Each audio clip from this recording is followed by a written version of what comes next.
பெங்களூர்ல கருடனை பார்த்த உடனே ராக்கி அதை கன்ஃபார்ம் பண்ணிட்டான். Here is a man who comes from that powerful place.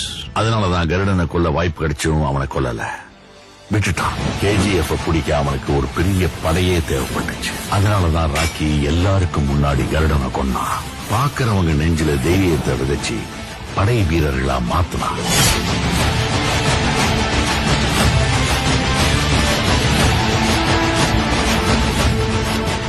எல்லாருக்கும் கருடன் இறந்த செய்தி தெரிய வந்துச்சு. சூரியவர்தன் சொன்ன மாதிரி பிணந்தின்னி கழுகுகள் சுத்த ஆரம்பிச்சது. KGF அழிக்கவும் காத்துட்டு இருந்தாங்க, உருவாக்கவும் காத்துட்டு இருந்தாங்க. ஆனா அங்க ஏற்கனவே ஒருத்தன் தன்னோட கால் தடத்தை பதிச்சுட்டான்னு அவங்க யாருக்குமே தெரியல.